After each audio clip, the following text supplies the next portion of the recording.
The sun was dipping low over the quiet streets of Oak Ridge, Tennessee, on a crisp October evening in 2024 when I stepped out of the taxi, my duffel bag slung over my shoulder, fresh off a 10-month deployment.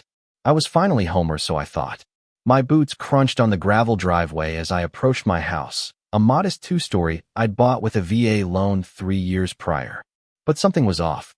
Through the front window, I spotted balloons bobbing in the breeze, bright reds and blues dancing like they were mocking me. A family I didn't recognize sat at my outdoor dining table, the one I'd picked out before shipping out, eating what looked like a birthday breakfast. Kids laughed by my pool, splashing water I'd never seen that clean. My mailbox had new names plastered on it, the Harrisons. I stood there, frozen, my heart pounding like I was back in a combat zone, wondering if I'd walked into the wrong life. I'd barely processed the scene when the front door swung open, and out stepped Evelyn Carter, 58, with a sleek blonde ponytail and the kind of smile that could sell you a lemon and make you thank her for it. She'd been the HOA president in Oak Ridge since I moved in, always nitpicking about my hedge height or trash can placement. But today, she carried herself like she owned my house. "Sergeant Miller, you're back sooner than we expected," she said, her voice cold, like I'd crashed her private party. "No, welcome home." "No, thank you for your service," just a clipped tone that made my skin crawl. She handed me a manila folder stuffed with papers, including a property management agreement with my signature on it, dated from my processing week at Fort Campbell. I stared at it, my pulse racing. I'd never signed anything like this. According to the document, someone using my military power of attorney had turned my home into emergency housing for hurricane-displaced families under FEMA protocols. The Harrisons weren't squatters, they were federally placed tenants. Evelyn watched me like a hawk, her eyes scanning for weakness. "Your attorney authorized this for disaster relief," she said, handing me a business card for a lawyer I'd never heard of, based out of Richmond. My comm started to crack. "What attorney?" I asked, my voice steady but sharp. I'd only signed standard military forms for benefits and banking, nothing about my property. Evelyn's smile tightened. "It's all filed with the Federal Disaster Coordination Office. This copy's sufficient."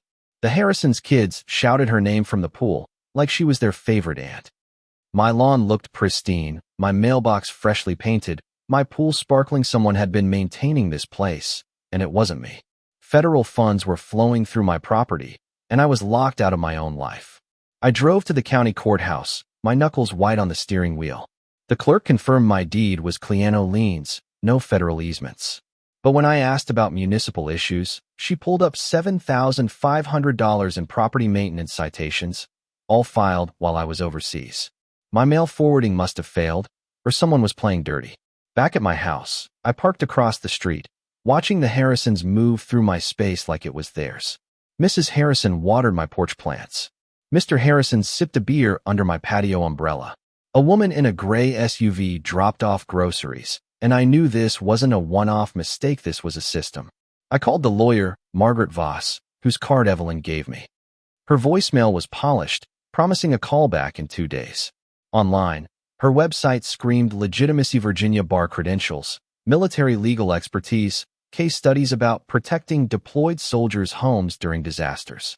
One case mirrored mine, a sergeant's house used for hurricane victims, with monthly fees of $500 for management.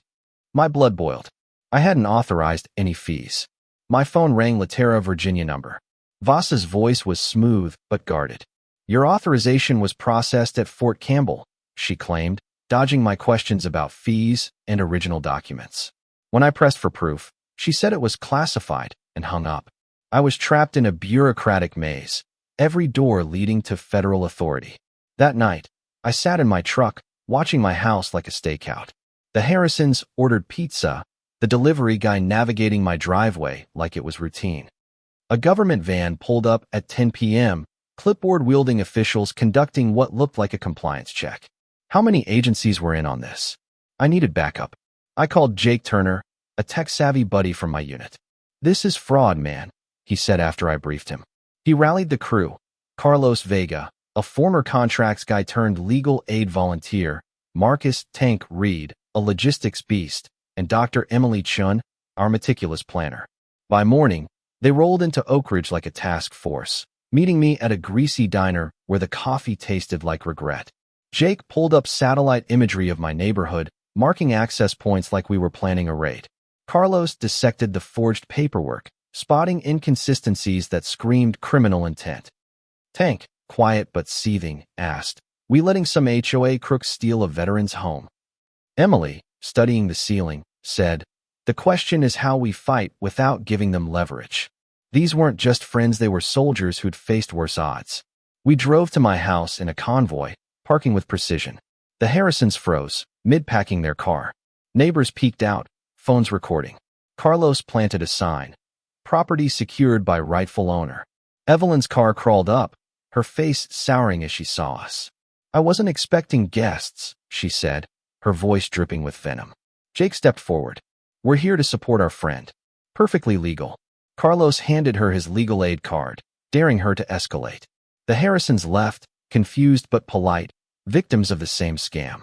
Evelyn made a call, her posture shifting to defensive. "You're not the first to try this," she hissed, driving off. The next day, my truck vanished, towed with a fake HOA violation notice. The towing company, conveniently near Evelyn's lawyer, demanded $300 plus daily fees. Carlos found the cited regulation didn't exist in the HOA charter. Then came a $20,000 demand letter for unauthorized occupation, signed by a law firm in the same business park as Evelyn's allies. Her husband worked for the county assessor. Her cousin ran a cleaning service tied to the property company. Her nephew handled their IT. This was a family empire built on screwing veterans. The harassment piled up. Code enforcement inspections, fines for my overgrown lawn, barely an inch long. Even a fire marshal asking about guest names. I was drowning in paperwork, but my team kept me grounded. Carlos suggested a bold move, a backyard property rights seminar. We posted flyers, filed permits, and invited neighbors. Saturday, my yard filled with families, lawn chairs, and stories of HOA abuse. A retired HOA treasurer, George Klein, showed us emails proving Evelyn targeted my house before I deployed. A title clerk, Lisa Monroe, admitted she'd lost a rental property to the same scam. The crowd grew, sharing tales of colorful gnomes banned and clotheslines outlawed. Evelyn drove by, her face pale, and made a frantic call. Monday, 3 cop cars and an unmarked sedan rolled up, citing unauthorized assembly and federal housing violations. Carlos presented our permits, shutting them down. A young officer, Brian Walsh, pulled me aside. "We served together at Fort Hood," he whispered. "These complaints came from high up, not normal channels." He slipped me his card, urging me to document everything. Fake social media accounts posted about my interference with disaster relief, timed for maximum exposure. Inspections multiplied housing quality, emergency management, disaster compliance, all claiming federal authority I'd never authorized. Emily saw the pattern. They're overwhelming you with bureaucracy, but they're building our case. Friday, Carlos got a call as legal aid work was under fire for obstructing federal programs. We filed complaints with federal agencies, detailing the fraud. Sunday night, Brian called. Evelyn was accusing me of anti-government activity, flagging me for federal monitoring. Tuesday, a compliance van with fake federal contractors appeared, photographing my house. Tank recognized one, Eddie Cole, from Iraq security gigs. "This is fraud," Eddie admitted, packing up. "We're done." Hours later, FBI agent Laura Bennett called. "We've been tracking this fraud ring for a year," she said. Our community event had blown their case wide open. Wednesday, federal vehicles swarmed Oak Ridge. Agents arrested Evelyn, her husband, her cousin, and her nephew, seizing evidence of a $1.8 million scam targeting veterans across states. A federal locksmith restored my home. Jake disabled compromised systems. Neighbors watched, stunned, as their HOA tyrant was cuffed. Months later, news broke. Evelyn's crew faced racketeering charges, with $50,000 cash and a database of deployed soldiers found in her safe. Restitution was promised, and new laws proposed to protect veterans. My team faded back to their lives, Jake to tech, Carlos to legal aid, Tank to veteran security consulting, Emily to advocacy. I raised my flag, sat at my table, and sipped coffee, watching a neighborhood reborn. This wasn't just my fight, it's happening near bases nationwide. Agent Bennett's task force is digging deeper. But how many veterans are still trapped? What would you do if strangers claimed your home with fake federal power? Would you fight or fold under the pressure? Drop your thoughts below, hit that like button, and subscribe if this hit home. We're exposing the wildest scams. Stay tuned for more.